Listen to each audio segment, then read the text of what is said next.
غسل میں کتنے فرائض ہیں؟ غسل میں 3 فرائض ہیں۔ نمبر 1 ایک مرتبہ منہ بھر کر کلی کرنا۔ نمبر 2 ایک مرتبہ ناک کی نرم ہڈی تک پانی پہنچانا۔ نمبر 3 پورے بدن پر اس طرح پانی بہانا کہ ایک بال برابر بھی سوکھا نہ رہے۔ ماشاء اللہ۔ وضو میں کتنے فرائض ہیں؟ وضو میں 4 فرائض ہیں۔ نمبر 1 پیشانی کے بالوں سے تھوڑی کے نیچے تک ایک کان کی لو سے دوسرے کان کی لو تک پورا چہرہ دھونا۔ نمبر 2 دونوں ہاتھ کونیوں سمیت دھونا۔ نمبر 3 چوتھائی سر کا مسح کرنا۔ نمبر 4 دونوں پاؤں ٹکنوں سمیت دھونا۔ ماشاء اللہ۔ نماز کے شرائط کتنے ہیں؟ 7 ہیں۔ نمبر 1 بدن کا پاک ہونا۔ نمبر 2 کپڑوں کا پاک ہونا۔ نمبر 3 جگہ کا پاک ہونا۔ نمبر 4 سطر کا چھپانا۔ نمبر 5 نماز کا وقت ہونا۔ نمبر 6 قبلے کی طرف رخ ہونا۔ نمبر 7 نیت کرنا۔ ماشاء اللہ۔ نماز کے فرائض کتنے ہیں؟ نماز کے اندر 6 فرائض ہیں جنہیں ارکان کہتے ہیں۔ نمبر 1 تکبیر تحریمہ کہنا یعنی اللہ اکبر کہنا۔ نمبر 2 قیام کرنا یعنی سیدھا کھڑا ہونا۔ نمبر 3 قرأت کرنا یعنی قرآن مجید پڑھنا۔ نمبر 4 رکوع کرنا۔ نمبر 5 دونوں سجدے کرنا۔ نمبر 6 قاعدہ آخرہ میں تشہد کی مقدار بیٹھنا۔ ماشاء اللہ۔ ہر مسلمان پر کتنے وقت کی نماز فرض ہے؟ 5 نماز فرض ہے۔ 5 وقت کی نماز فرض ہے۔ نام گنائیے۔ نمبر 1 فجر۔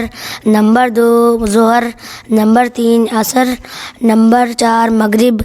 نمبر 5 عشاء۔ ماشاء اللہ۔ رکعتوں کی تعداد؟ فجر کی نماز میں 4 رکعت ہیں، 2 سنت 2 نفل، 2 سنت 2 فرض۔ ظہر میں 4 سنت 4 فرض، 2 سنت 2 نفل، اور عصر میں 4 سنت 4 فرض۔ مغرب میں 3 فرض 2 سنت 2 نفل۔ عشاء میں 4 سنت 4 فرض، 2 سنت 2 نفل، 3 وتر 2 نفل۔ ماشاء اللہ۔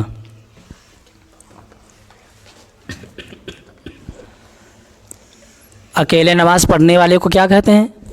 جواب اکیلے نماز پڑھنے والے کو منفرد کہتے ہیں۔ ماشاء اللہ۔ سواری پر سوار ہونے کی دعا؟ بسم اللہ الرحمن الرحیم، سبحان الذی سخر لنا ھذا وما كنا له مقرنین وإنا إلی ربنا لمنقلبون۔ ماشاء اللہ۔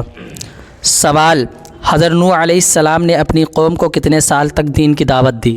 جواب حضرت نوح علیہ السلام نے اپنی قوم کو 950 سال تک دین کی دعوت دی۔ ماشاء اللہ۔ سوال: حضرت نوح علیہ السلام کی قوم پر کون سا عذاب آیا تھا؟ جواب حضرت نوح علیہ السلام کی قوم پر پانی کا عذاب آیا تھا۔ ماشاء اللہ۔ سوال: حضرت نوح علیہ السلام نے عذاب سے بچنے کے لیے کیا کیا تھا؟ جواب حضرت نوح علیہ السلام نے اللہ تعالیٰ کے حکم سے کشتی بنائی تھی۔ ماشاء اللہ۔ سوال: ہمارے نبی صلی اللہ علیہ وسلم پر پہلی آیت کہاں نازل ہوئی؟ جواب ہمارے نبی صلی اللہ علیہ وسلم پر پہلی آیت غار حرا میں نازل ہوئی تھی۔ ماشاء اللہ۔ سوال: ہمارے نبی صلی اللہ علیہ وسلم غار حرا میں کیا کرتے تھے؟ جواب ہمارے نبی صلی اللہ علیہ وسلم غار حرا میں اللہ تعالیٰ کی عبادت کرتے تھے۔ ماشاء اللہ۔ سوال: دین کی خاطر ایک جگہ چھوڑ کر دوسری جگہ چلے جانے کو کیا کہتے ہیں؟ جواب دین کی خاطر ایک جگہ چھوڑ کر دوسری جگہ چلے جانے کو ہجرت کہتے ہیں۔ ماشاء اللہ۔